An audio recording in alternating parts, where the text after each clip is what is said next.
Pak Farudin sedikit bercerita dengan apa yang terjadi kepada Basri. Basri ini berumur sekitar 19 tahun, memiliki rambut panjang hingga ke pantat, rambutnya lurus dan indah, dan Basri ini bekerja di salah satu pabrik di kota. Assalamualaikum warahmatullahi wabarakatuh. Selamat malam semuanya, selamat datang teman-teman. Selamat datang kembali di channel kesayangan kita, Lelaki Sejati. Semoga semua teman-teman di rumah selalu dalam keadaan sehat walafiat tanpa kurang satu apapun dan selalu diliputi rasa bahagia. Oke, pada malam hari ini, pada kesempatan kali ini kita akan menyampaikan lagi sebuah cerita yang kali ini cerita ini kita kutip dari sebuah thread dari Abstrakin. Jadi kisah kali ini kita akan membacakan sebuah mitos ya, mitos yang sangat melegenda dari tanah Jawa dan juga ada juga sebenarnya dari beberapa daerah lain ya. Dan sebelum kita masuk ke dalam ceritanya, mari buat teman-teman yang belum subscribe silakan bisa diklik tombol merahnya supaya tidak ketinggalan notifikasi dari konten-konten kami selanjutnya. Langsung saja kita masuk ke dalam ceritanya. Pernah dengar mitos ini? Jangan mandi bila sudah petang. Apa yang terjadi jika mitos itu diabaikan? Jangan mandi bila sudah petang.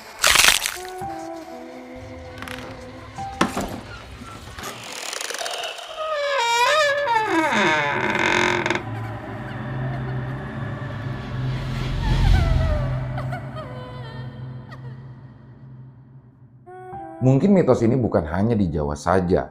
Di beberapa daerah mungkin juga percaya akan mitos ini. Menurut ajaran agama Islam dan menurut ilmu kedokteran memang sangatlah tidak dianjurkan ya untuk mandi saat petang. Tapi entah boleh percaya atau tidak, di cerita kali ini kami akan bahas mitos yang begitu aku takuti waktu aku kecil.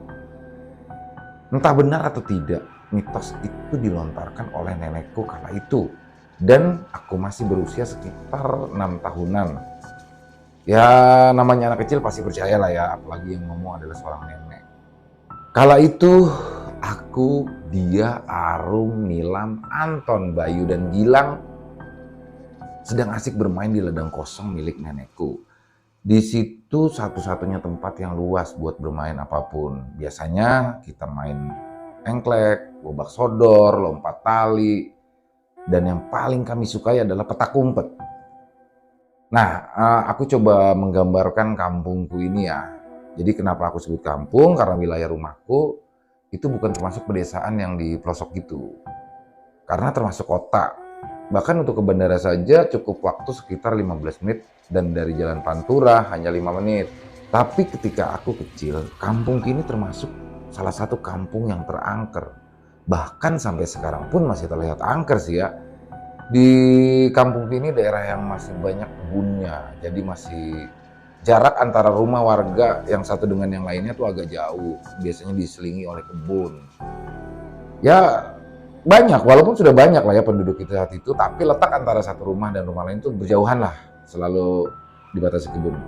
Nah di sore itu kita sedang asik bermain petak umpet. Di sebelah lahan kosong milik nenekku yang ada kebun yang agak-agak rimbun gitu ya. Ada pohon beringin, ada pohon asem, dan lain-lain. Nah, sore itu saking asiknya main, kita sampai lupa waktu. Nah, kala itu waktu sudah menjelang maghrib. Dari kejauhan nenekku berteriak-teriak memanggilku. Saal, pulang. Sudah mau maghrib. Nggih mbah, sebentar. Tanggung, si Anton belum ketemu, jawabku saat itu. Hingga 3 kali nenekku memanggilku tapi tetap tak kuhiraukan. Dan dengan wajah marah nenekku menghampiri dan menyeretku untuk masuk ke rumah lalu mandi. Dibilangin orang tua kok susah banget sih. Jangan mandi menjelang maghrib, apalagi anak perempuan. Berulang-ulang dikasih tahu masih aja ngeyel. Gak dengerin omongan nenek, ucap nenekku kala itu sambil marah dan menyeretku masuk ke dalam kamar mandi. Saat itu aku hanya diam dan tidak terlalu memikirkan, memang ya udah biasalah nenekku seperti itu. Nah, selepas mandi aku saat itu duduk-duduk di depan TV sambil ngemil bareng sama kakek. Jadi waktu itu aku tinggal ikut nenek dan kakek karena orang tuaku bekerja di luar kota, jadi ya aku dititipkan lah ya sama kakek nenekku. Nah tiba-tiba pintu diketuk saat itu dan ada yang mengucap salam. Nenekku yang masih mengenakan mukena pun keluar rumah dan aku menyusul dari belakang nenek.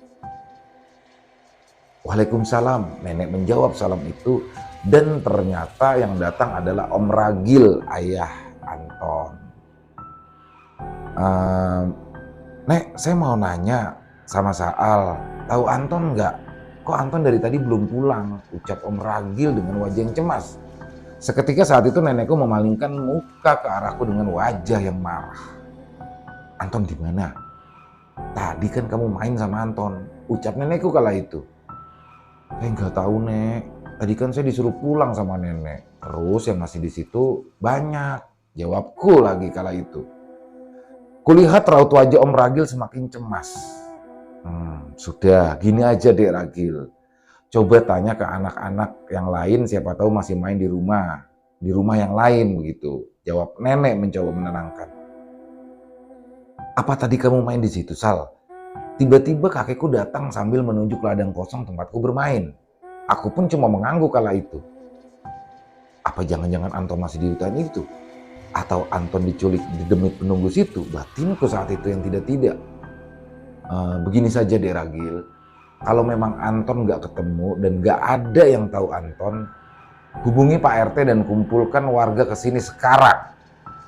Kakekku memang salah satu sesepuh di kampung ini ya, orang yang paling lama tinggal di sini, jadi warga hampir semuanya nurut apapun yang diucapkan kakekku.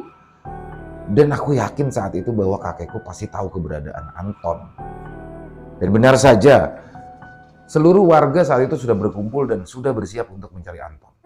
Semua warga saat itu semua sudah diberitahu oleh kakekku kalau mereka harus membantu mencari si Anton untuk masuk ke kebun sebelah ladang kakek. Di situ adalah kebun yang sangat rimbun karena tidak ada yang punya, jadi ya tidak terawat. Kebun ini panjangnya hanya sekitar 2 hektar, jadi kalaupun Anton tersesat di situ ya pasti akan cepat ditemukan. Ya aku hanya bisa bantu doa. Anak-anak yang tadi bermain dengan Anton pun bercerita mereka mencari Anton tapi tidak pernah ketemu. Dan karena azan maghrib sudah berkumandang, mereka pikir Anton sudah pulang. Lalu mereka pun semua pulang tanpa mencari Anton lagi. Nah, hingga pukul 22.15 Anton belum juga ditemukan. Kakekku yang kala itu punya kenalan orang pintar langsung meminta antar Mas Ardi. Jadi Mas Ardi ini adalah omku, dia adalah adik ibuku. Tapi karena dia masih sekolah jadi kupanggil Mas. Kakekku bilang akan membawa orang pintar itu ke kampung ini. Nah sekitar jam 11.45 malam orang pintar itu akhirnya datang. Dan saat itu Anton belum juga ditemukan. Nah orang pintar itu panggil aja, sebutlah Ki Ageng. Langsung masuk ke area kebun itu tanpa penerangan. Aku pun saat itu mulai tertidur karena sudah terlalu malam bagi anak kecil. Dan di pagi harinya aku mendapatkan kabar bahwa Anton belum ketemu.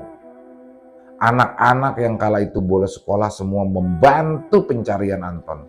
Kata kakekku, Ki Ageng bilang, Anton sedang dijebak di lubang setan dan ternyata di kebun itu ada sumur tua angker di mana dulu 2 orang anak kecil maghrib mencari ayam neneknya yang hilang. Karena mereka tak tahu keberadaan sumur tersebut, mereka berdua akhirnya terjebur ke dalam sumur itu. Dan usut punya usut, memang sumur itu yang mengelola adalah nenek mereka. Dan mereka tercebur ke sumur memang untuk tumbal. Aduh, tumbal nenek mereka buat si penunggu sumur. Dan pas itu, nenek mereka masih hidup. Aku juga kenal baik nenek mereka, namanya kalau nggak salah Mbah Siem, sebut aja Mbah Siem. Antara percaya dan tidak, nenek sebaik Mbah Siem ternyata jahat juga gitu. Sampai tega mengorbankan 2 cucunya langsung. Nah, setelah beberapa hari akhirnya Anton pun ditemukan dalam keadaan tidak bernyawa. Dan saat itu Anton ditemukan di dalam sumur yang diceritakan tersebut. Mungkin Anton jatuh ke dalam sumur tersebut. Dan sumur tersebut ini tidak terlihat airnya ya, atau karena terlalu dalam, entah gimana, aku juga nggak tahu. Nah, cerita Anton ini aku coba ringkas ya. Jadi waktu itu keluarga juga tidak ingin bahas terlalu dalam penyebab kematian anaknya, karena mereka saat itu sudah ikhlas. Padahal jika memang dijadikan tumbal Mbah Siem, kakekku bersedia membantu mencari orang pintar. Jadi di kampungku dulu nih nggak ada orang pinter macam dukun gitu, hanya ada Pak Ustadz yang bisa mendoa-doakan lah ya. Nah berbulan-bulan setelah meninggalnya Anton, anak-anak jadi jarang main di luar. Ya paling main-main sampai jam 4 sore lah ya, mereka pun sudah pada pulang. Tapi karena aku dulu bandel, menjelang maghrib selalu saja aku baru pulang ke rumah. Sampai rumah selalu dapat siraman kolbu dari nenek. Anak perempuan dikasih tahu kok susah banget, ucap nenekku yang sedang memasak di dapur saat itu.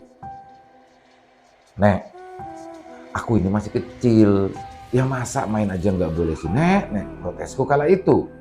Duk, sini duduk deket nenek, panggil Simbah yang sedang duduk di kursi teras. Aku pun menurut saat itu, langsung duduk sebelah nenek sambil cemberut. Duk, kita ini hidup di tanah Jawa, ada sopan santun, mitos-mitos yang ada di sini kita harus menghormati. Ucap nenek saat itu menasehati. Emangnya ada apa sih, Nek? Kok bahas mitos terus? Saya ngerti anak perempuan gak boleh mandi malam-malam. Loh, sudah pernah tak kasih tahu kan? Maghrib itu waktunya jin dan setan pada keluar. Apalagi anak perempuan kayak kamu. Jadi sasaran empuk jin dan setan. Nek, itu kan mitos zaman dulu. Sekarang zaman sudah beda nih, zaman sudah maju. Udah gak ada lagi hubungan sama mandi waktu maghrib. Ucapku saat itu menahan kesal. Jadi kata nenekku itu pamali juga kalau mandi maghrib-maghrib bisa mengundang bala atau banyak penyakit ya. Dulu waktu nenekku muda, teman mainnya ada yang diculik di demit beberapa hari karena mandi di kala waktu mau maghrib. Nah, aku sama sekali nggak pernah mau menggubris omongan nenekku tentang mitos dan pamali waktu mandi menjelang petang. Hingga satu kejadian yang membuatku takut kala itu dan mempertimbangkan segala omongan mereka. Aku masih ingat hari itu adalah hari Senin menjelang maghrib. Aku sedang asik menonton TV mendengar teriakan dari tetangga sebelah nenek. Saat itu juga nenek dan kakekku keluar untuk melihatnya. Aku yang penasaran langsung aja ikut ke sumber teriakan. Nah, kulihat saat itu Mbak Sri tergeletak hanya dengan berbalut kain selendang. Matanya melotot ke atas dan berteriak-teriak meronta-ronta sampai rambut panjangnya ini berantakan. Aku yang melihatnya langsung mundur beberapa langkah. Warga pun langsung berkumpul. Yang pada dasarnya hanya penasaran dengan apa yang terjadi. Ini adalah pertama kalinya terjadi kesurupan di kampungku. Kakek menyuruh salah satu warga untuk memanggilkan Ustadz Farudin. Ya, Ustadz Farudin adalah ulama di kampungku. Dan beberapa menit kemudian Ustadz Farudin datang. Melihat keadaan Mbak Sari, Ustadz pun meminta warga agar keluar dari rumah Mbak Sari supaya tidak mengganggu proses pengeluaran jin tersebut. Sekitar kurang lebih 1 jam Mbak Sri baru sadar dan Ustadz Fahri pun keluar dari rumah Mbak Sri.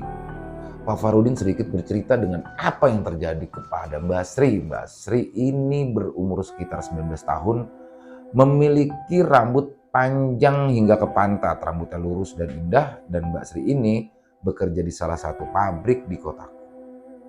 Setiap hari ini Mbak Sri pulang sekitar pukul 5 sore dan ia selalu mandi menjelang maghrib. Dan apesnya di sore itu ia mandi seperti biasa di dalam kamar mandi. Mbak Sri terdapat sebuah cermin kala itu ya, cermin yang menggantung di tembok. Nah, dia ini nggak langsung selesaiin kegiatan mandinya. Ia malah memainkan rambut sambil terus menatap ke arah cermin. Nah, jin-jin yang ada pada saat itu jatuh cinta dengan rambut indah Mbak Sri dan akhirnya dia pun dirasuki oleh jin tersebut. Aku yang mendengar kala itu takut, tapi masih tetap bandel. Aku masih sering mandi waktu maghrib. Kayak nenekku tuh udah capek banget lah yang ngasih taunya. Hingga suatu hari, waktu itu aku naik kelas 4 SD, aku sedang asik mandi dan pastinya waktu maghrib, tiba-tiba aku mencium bau pesing. Bau yang pesing banget. Aneh, padahal aku nggak kencing dan yang di kamar mandi saat itu cuma aku, tapi aku mencoba cuek. Mencoba cuek kala itu dan mungkin bau got. Tapi tak selang beberapa lama, aku mendengar dari atap ada suara batu kecil-kecil begitu seperti dilemparin. Aku masih tetap cuek. Aku pikir, ini pasti anak-anak pada iseng. Lalu aku seperti mendengar suara araman. Keras dan suaranya berat. Kalau yang ini aku sudah memastikan bahwa ini adalah Gundurwo. Aku yang saat itu siap-siap berlari tiba-tiba terhenti. Ada yang memegangi kakiku hingga aku tak bisa berlari. Ku tengok ke bawah aneh.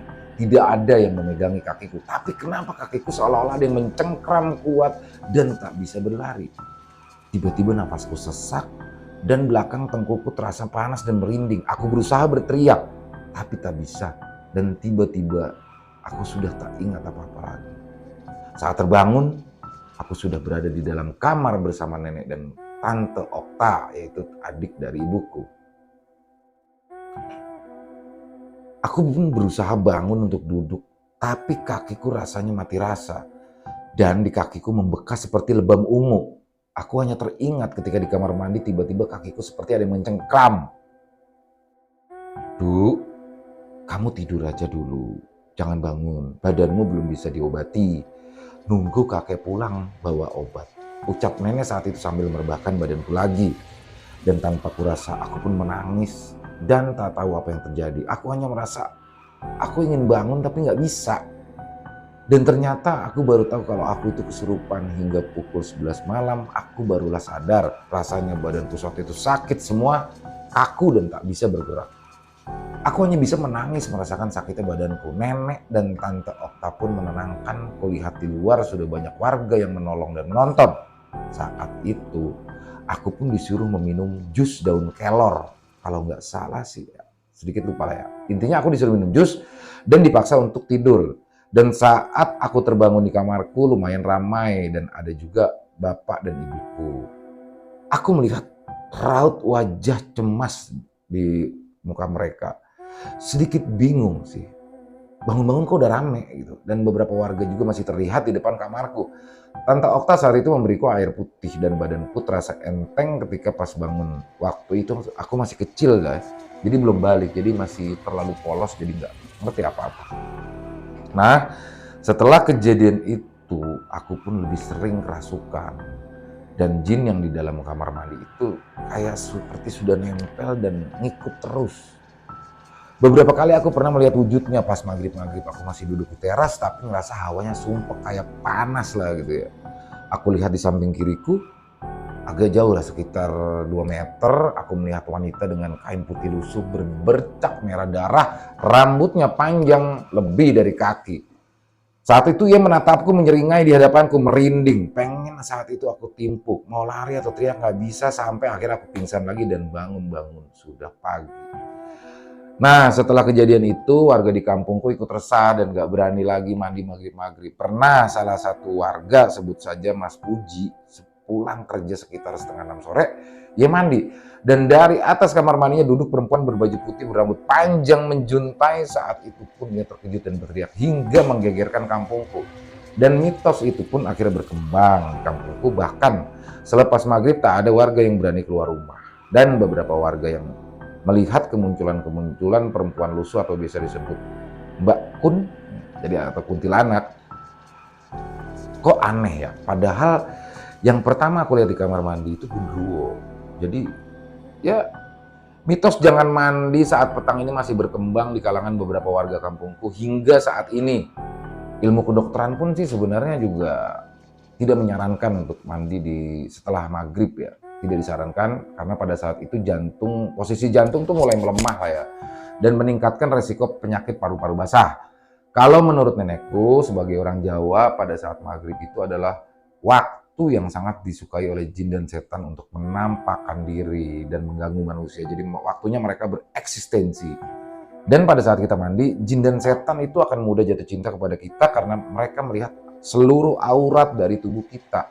Nah, jadi sekali lagi teman-teman boleh percaya atau tidak tentang mitos ini. Jadi kami hanya menceritakan mitos yang nenekku sampaikan kepadaku waktu dulu. Dan ini adalah kisah nyata dari masa laluku. Bukan untuk menakut-nakuti atau gimana, karena saat dewasa pun aku masih sering mandi selepas mandi. Oke, itu aja teman-teman ceritanya. Jadi ya ini mitos tapi cukup menakutkan lah ya. Nah karena gue pribadi juga dibesarkan di lingkungan Jawa mirip kayak dia nih. Jadi oleh nenek dan kakek memang waktu maghrib itu adalah waktu yang sangat rawan ya. Jadi dulu kakek gue bilang tuh sendekala bilangnya. Jadi disitulah waktunya makhluk-makhluk tak kasat mata memulai eksistensi mereka. Jadi kalau bisa tuh di waktu-waktu itu hindarilah berpergian atau keluar dari rumah, seandainya lagi di jalan pun kalau bisa berhenti dulu. Laksanakan dulu ibadah sholat maghrib, baru setelah itu kita lanjutkan aktivitas kita. Oke teman-teman, sampai di sini dulu untuk kisah malam hari ini. Semoga bisa memberikan pengalaman baru, dan seperti biasa buang yang buruk-buruknya dan ambil yang baik-baiknya. Buat yang punya pendapat lain silakan bisa tulis di kolom komentar. Buat yang suka bisa klik tombol like, dan yang belum subscribe bisa klik tombol subscribe agar terus mendapati notifikasi dari kami apabila mengupload konten-konten baru.